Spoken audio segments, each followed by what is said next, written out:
Don't start, Mom said, waving the menu. We already ordered for everyone, Dad grinned. You can pick from the sides, Maya. It's good for your budget. My phone lit up under the table. Do not react. Walk out. I swallowed hard. Chairs scraped. Forks paused. I stood up. I'm Maya. I'm 25. I make lattes in the morning, and I design logos at night. That's been my grind for 2 years. I smell like espresso by noon and blue light by midnight. In my family, I'm the artsy middle child, the creative, the one they call when they need a flyer, a menu, a website, a last-minute tiny favor. They love to say I'm talented. They love it more when it's free. I'm not rich. I don't have a fancy car or a corner office or a clean white desk. I design at a wobbly thrifted table with a plant I keep forgetting to water. But I have something they didn't expect. I have a spine now. It didn't grow overnight. It grew in silence. One late invoice at a time. One will pay you after launch at a time. My dream isn't shiny. It's simple. A small studio with my name on the door. Work that pays my bills. Clients who respect my time. Freedom from guilt when I say no. I thought family would cheer. For that, I learned family sometimes claps while they take your tools. If you've ever felt underestimated and pushed aside, I get it. If this hits something in you, subscribe if you know the pain of being underestimated. This community listens. The dinner was supposed to be a celebration. Dad's business relaunch. New logo. New website. All in the family, Mom kept saying as she sent group texts. She chose a bistro with plant walls and loud music. Dress nice, she wrote. This is big. I came straight from my cafe shift, changed in the bathroom, and slipped into the long table near the back. My cousins were laughing. My aunt was telling the server to make it snappy. Mom reached for my menu and pushed it aside. We already ordered for everyone, she said. You're not drinking, so no need for a full entree. Dad chuckled. These portions are huge anyway. The bar TV switched to the slideshow. I knew those colors. My colors. The gradient I spent a whole week tweaking. The logo with the tiny negative space leaf I hid in the letter just to see if anyone would notice. My site structure. My copy lines. It all flashed across the screen with a glossy sheen that made it look like magic. Mom stood and tapped her glass. To the relaunch, she said, and to our niece Chloe, for the incredible branding. Applause thundered down the table. Chloe raised her glass, red lipstick catching the light. It was a team effort, she said, and watch me watch her. My chest went hot. I put my hand under the table because I didn't trust it on the linen. I could feel every eye pass over me and then look away. That fast, tidy dismissal. I'd worked on it for months. After my shifts, on my only day off, I'd sent drafts. I'd taken calls. I'd heard, "We'll settle up, honey." After the launch, I didn't breathe when the screen flicked to brand by Chloe in italics in the bistro's event menu. I took a photo. The server slid a folded paper toward me. Your mom asked me to give you this, she said, almost apologetic. I opened it. Gift agreement. It said I'd donate all rights as a family gift for the branding and website. Now and forever, with no credit, no payment, no claim, no nothing. Mom leaned over my shoulder. It's cleaner this way. You'll be famous after this, she whispered. I stared at the lines. They swam. I'm not signing this, I said, quietly. Dad's laugh carried. Let's not make a scene, he said. We'll pay you an exposure, like we said. The far end of the table laughed like that was a good joke. My cousin added, relax, Maya. You should be grateful. Your stuff's getting seen.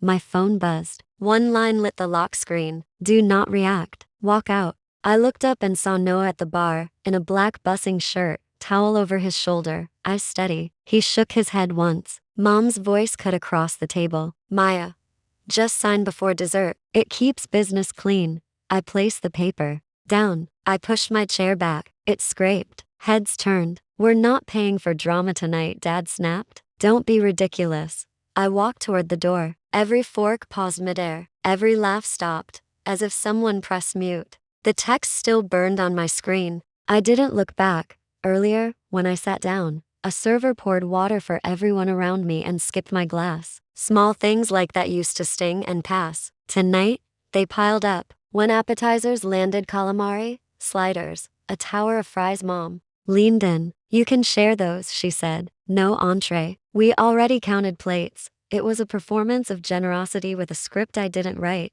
The check on the silver tray came later. Mom slid it to the middle. We're covering family tonight, she said, bright and loud. Then softer, with a tight smile just for me, you can leave your share on the tray. I stared at the total. It could cover half my rent. Mom tipped the bill toward me. It's for the business, she whispered. Think of it as buy-in.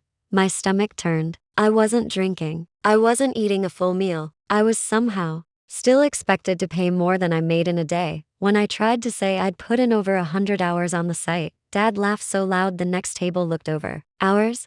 He said. It's Canva, Maya. Relax. A cousin chimed in. You always act like everything is so hard. Another said, you're lucky to be included. It landed like a slap. Lucky? To give them my work for free and clap for someone else? The server refilled wine. She avoided my eyes. She had slid that paper like it might burn. I don't think she wanted to be a part of it. Nobody did, except the people who were cheering. Mom pressed the gift agreement again. Sign now, she said, voice sugar sweet, before dessert comes. It keeps business clean. My throat was dry. The sugar tasted like control. I looked down at the letters, at the line that said now and in the future, and my skin went cold. That line meant they could print my work forever and tell this story like it belonged to someone else. I glanced at the bar. Noah was wiping a counter, but he wasn't looking at it. He was looking at me. He shook his head a second time. My phone buzzed with a second text, the same words copied and pasted like a lifeline. Do not react. Walk out.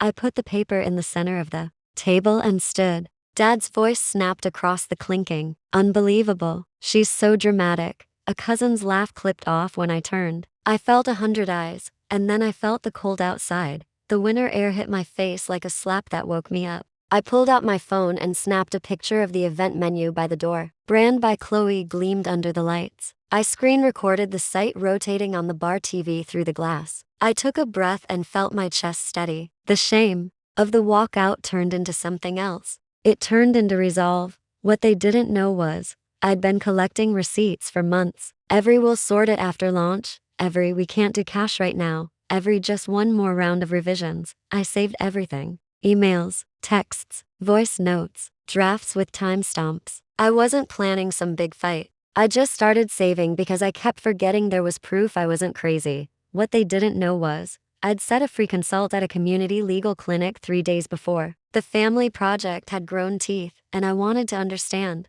what those contracts meant when somebody wrote them on napkins. Mr. Ahmed had kind eyes and a firm voice. You did the work, he said. You have rights. What they didn't know was, I'd filed for an LLC the week before, paid the fee, picked a name, opened a separate bank account. I was done being Maya who does favors. I wanted to be Maya who invoices, who delivers, who decides. My work deserved a line between family and business. What they didn't know was, I had someone on the inside that night. Noah had bussing shifts at the bistro, and a part-time shift at my cafe. He'd watched me design on my breaks. He'd seen me cry in the back room over a rejected draft that looked too professional. He heard Mom at the pass say to the manager, have her sign it before dessert. She always gives in if we keep it sweet.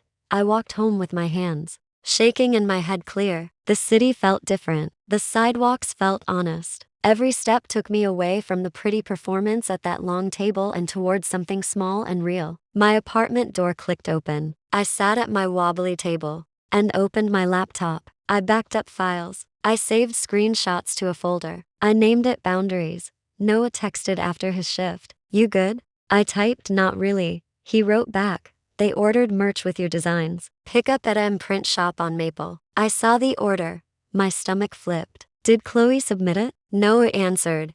Your mom did. With the gift agreement attached. The one with your name. The one you didn't sign. I stared at my phone and then at the folder on my desktop. The gaps in my heart filled with a clean kind of anger. Not the kind that burns you. The kind that builds a wall around you. The next morning, I sent Mr. Ahmed an email with the subject line urgent. He replied in 20 minutes. He offered a 10-minute call on his lunch break. No yelling, he said. Just boundaries. He outlined options. Demand letter. Cease and desist. Invoice for the work already done with a 30-day term. A meeting request to resolve it privately before any public step. Will they laugh? I asked. They might, he said. But laughter's cheap. Paper has weight. I organized proof. I exported final files with date-stamped names and removed access to the shared drive. I pulled up Mom's text. You'll be paid after the launch. I pulled up Dad's voice note. We'll make it right. I pulled up my cousin's DM.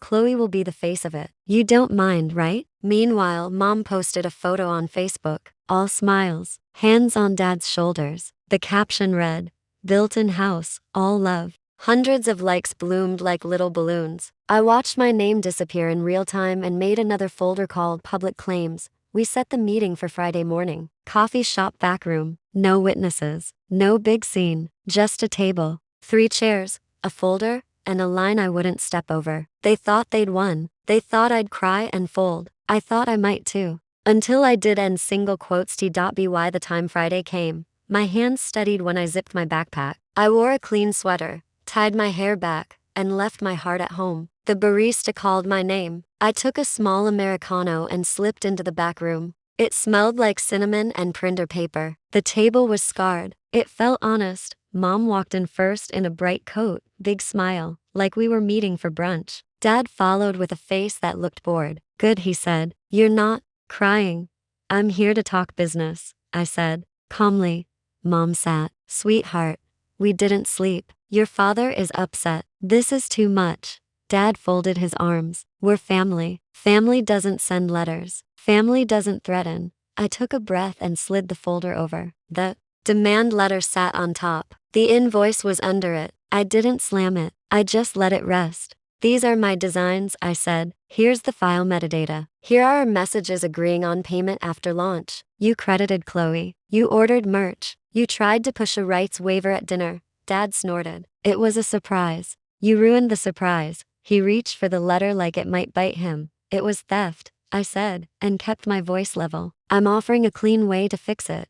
Mom touched the folder with 2 fingers. You're going to ruin your father's relaunch. People will talk. Is that what you want? I want boundaries, I said. I want you to stop using my work without paying or crediting me. I want you to stop telling people it was built in-house when you mean me. Dad leaned back. We built you, he said. We paid for those little camps. We gave you a roof. Now you're sending us bills? My jaw tightened. I let the moment pass. Mr. Ahmed's phrase sat in my chest like a stone. No yelling, just boundaries. I opened the next sheet. Here's a license agreement, I said. It allows you to use the logo and the site for 30 days while we transition. You pay the invoice for completed work. Going forward, we can set a contract. If you don't sign, I revoke permission. I'll send a takedown to your host. I'll notify the print shop. Dad laughed again, short and sharp. Takedown? You think you're Apple now? Stop, Mom said to him, then to me, soothing. Baby, we can post you. We can tag you on Instagram. That should be enough. People will see your name. That's exposure, I said. Exposure doesn't pay my rent. He pushed the folder back. No, I sat still. The silence didn't scare me like it used to. I pulled out my phone, opened a bookmark page, and turned it toward them. I also found your grant application, I said. On the screen.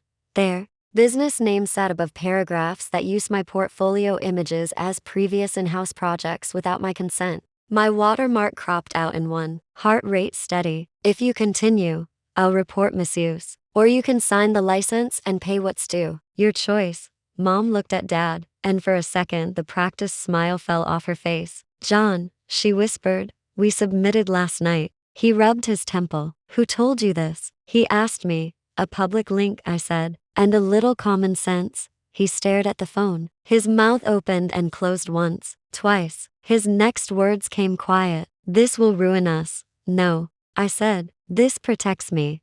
Mom's eyes got shiny. We are your parents, she said. We're supposed to be on the same side, so be on my side, I said. Sign.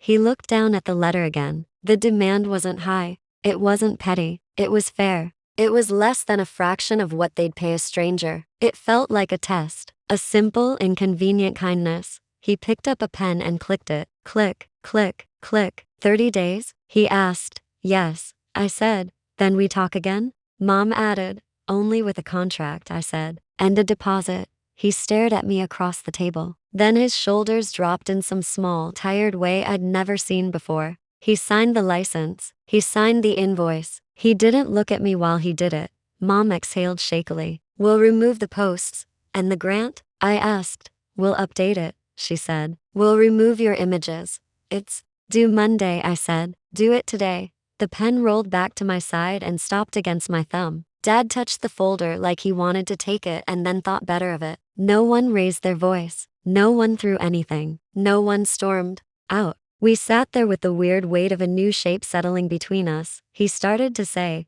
"We didn't mean." I held up a hand. "Don't explain intention. Change behavior." He closed his mouth. For once, the quiet wasn't mine to carry. They left first. I sat for a full minute, staring at the pen, the cup ring staining the corner of the letter, the smear of cinnamon on the table. My phone buzzed. Noah, you okay? Me, yeah. Noah, did you blow it up? Me, no yelling, just boundaries. I walked home slower than I had walked out of the restaurant. The city looked the same, but it sounded different, quieter maybe, or maybe that was just me.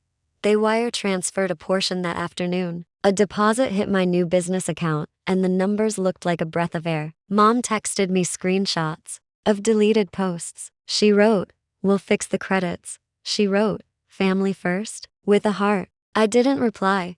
I opened my laptop and launched my own site. Simple, clean, my work, my words, my rules. Book now, prices listed, no reach out for rates, no apology. I posted my first announcement like I was opening my own small window to the street. Then I sat back and waited for the floor to drop. 2 clients messaged within hours. One was a friend of a friend who'd been watching me post late night progress shots. The other was a bakery owner who'd asked about a logo someday and never followed up until she saw my rates and said, "Let's do it." They didn't ask for exposure. They didn't offer, "We'll tag you." They asked where to send the deposit. I didn't text the family and say, "Look." I didn't post a clapback. I didn't write a long thread. I answered emails. I sent a welcome packet. I made dinner for myself and didn't apologize for the quiet. I finally understood I never needed their approval. I used to think power looked like a room full of people clapping. Now it looks like a clean invoice and a signature. Now it looks like a no that doesn't need a reason. Now it looks like my name spelled right on my own site, next to my own work.